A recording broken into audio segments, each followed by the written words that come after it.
نماز استسقاء. استسقاء کا کیا معنی ہے؟ پانی مانگنا، یعنی بارش طلب کرنا. اگر قحط سالی ہو جائے، می نہ برسے، تو اس وقت مسلمانوں کو چاہیے کہ ایک دن تجویز کر کے سورج نکلتے ہی پرانے کپڑے پہن کر عاجزی اور زاری کرتے ہوئے آبادی سے باہر کسی کھلی جگہ میں نکلیں اور ممبر بھی رکھا جائے. اب یہاں آپ دیکھیے ممبر رکھا ہوا ہے. ابن عباس فرماتے ہیں خرج رسول اللہ صلی اللہ علیہ وسلم متبذلا متواضعا متضرعا حتى اتى المصلى.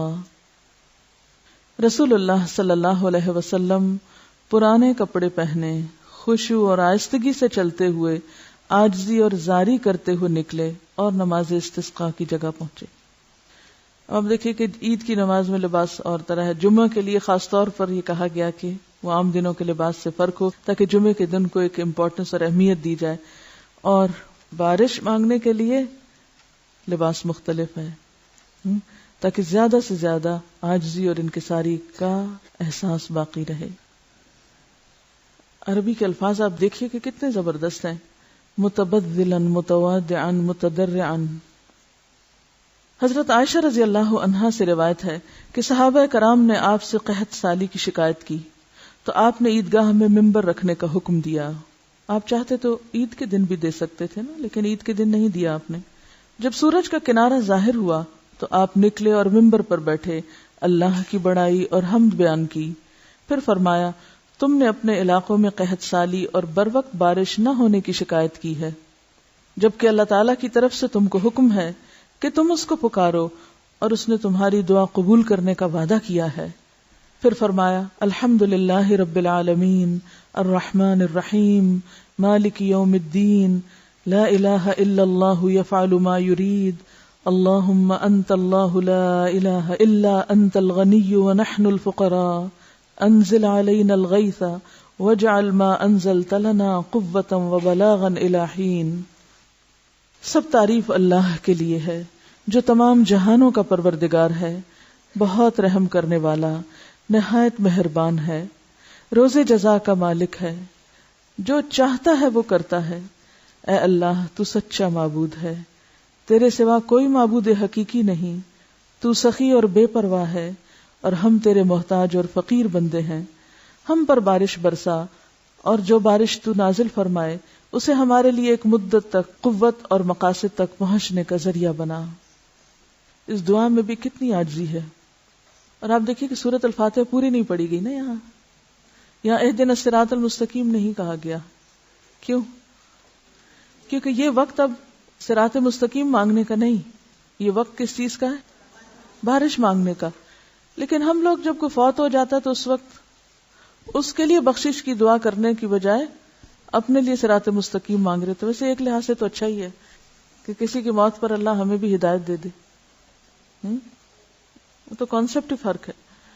حضرت انس رضی اللہ عنہ فرماتے ہیں کہ رسول اللہ صلی اللہ علیہ وسلم نماز استسقاء کے علاوہ کسی دعا میں اپنے دونوں ہاتھ نہیں اٹھاتے تھے.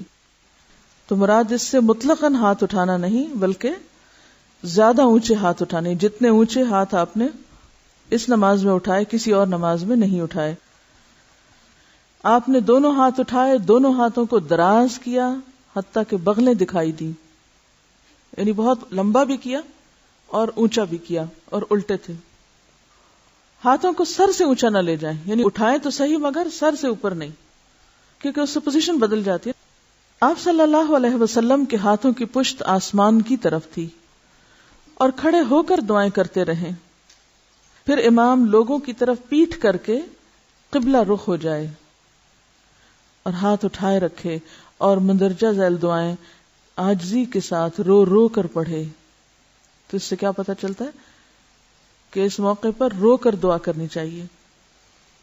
اور سب لوگ بھی بڑے خضوع سے آبدیدہ ہو کر ہاتھوں کو الٹا کر کے اٹھائیں اور دعا مانگیں.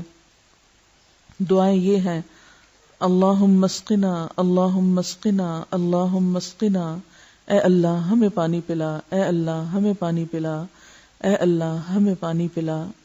اللہم اسقنا غیثا مغیثا مریئا مریعا نافعا غیر ضار عاجلا غیر آجل۔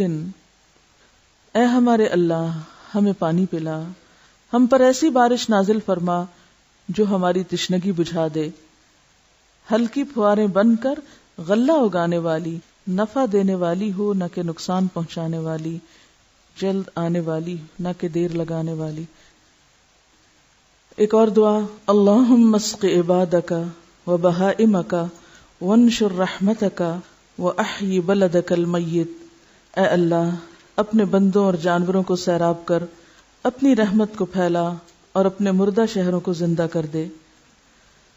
صلاۃ استسقاء میں ایک اہم مسئلہ چادر کا پلٹنا ہے۔ حضرت عبداللہ بن زید رضی اللہ عنہ سے روایت ہے کہ رسول اللہ صلی اللہ علیہ وسلم استسقاء کے لیے نکلے، آپ نے اپنی پیٹھ لوگوں کی طرف کی اور قبلہ رخ ہو کر دعا کرنے لگے، پھر اپنی چادر کو پلٹا۔ آپ پر سیاہ چادر تھی، آپ نے اس کا نچلا حصہ اوپر لانا چاہا مگر مشکل پیش آئی تو آپ نے اسے اپنے کندھوں پر ہی الٹ دیا۔ چادر پلٹتے وقت چادر کا اندر کا حصہ باہر کیا جائے اور دایاں کنارہ بائیں کندھے پر اور بایاں کنارہ دائیں کندھے پر ڈال لیا جائے۔ اور پھر جو چادر چینج کرنے کا تھا نا، میں نے جا کے مولانا صلاح الدین سے بات کی اور کہا کہ مجھے بتائیں کہ کسی بھی طرح اس کو تبدیل کیا جا سکتا ہے، یعنی وہ پلٹنے کا مطلب کیا، جیسے دعا میں ہاتھ کرتے کرتے اس کو پلٹا جاتا ہے، تو اس سے مطلب کیا کہ یا رب ہمارے حالات بدل دے، یہ قحط دور کر دے، خشک سالی دور کر دے۔ اور اسی طرح کپڑا دایاں بائیں طرف اور بایاں دائیں طرف، تو یہ چادر کی تبدیلی جو ہے، یعنی ضروری نہیں کہ پیچھے سے آگے جو کپڑا ہے یا آگے سے بھی دائیں کندھے والا بائیں پہ اور بائیں والا دائیں پہ، یعنی جیسے آپ نے دوپٹہ ادھر کو کیا ہوا تو آپ کیا کریں، دوسری طرف کو کر لیں، سمپل از دیٹ۔ ٹھیک ہے، اگر خواتین اس نماز میں شامل ہیں تو وہ چادر کو کیسے پلٹائیں گی، دائیں جانب بائیں اور بائیں جانب دائیں۔ ٹھیک، امام کے ساتھ لوگ اپنی چادریں الٹے، نہیں صرف امام نہیں باقی لوگ بھی۔ رسول اللہ صلی اللہ علیہ وسلم لوگوں کو لے کر بارش طلب کرنے کے لیے عیدگاہ کی طرف نکلے، ان کو 2 رکعتیں نماز پڑھائی اور اس میں بلند آواز سے قرات کی۔ یعنی اس میں ایک اور بڑی اہم بات کیا ہے کہ یہ دن میں پڑھی گئی نماز لیکن اس کے باوجود جہری قرات تھی۔ نبی اکرم صلی اللہ علیہ وسلم نے نماز عید کی طرح لوگوں کو 2 رکعتیں نماز استسقاء پڑھائی، یعنی 2 رکعت نماز پڑھا کر امام خطبہ دے، یعنی نماز عید کی طرح یہاں بھی خطبہ بعد میں ہوگا۔ جمہور کا عمل اسی پر ہے مگر خطبہ نماز سے پہلے بھی جائز ہے۔ عبداللہ بن یزید انصاری نے نماز استسقاء بغیر آذان اور اقامت کے پڑھائی۔ ابن بطال نے کہا کہ علماء کا اس بات پر اجماع ہے کہ نماز استسقاء میں آذان اور اقامت نہیں ہے۔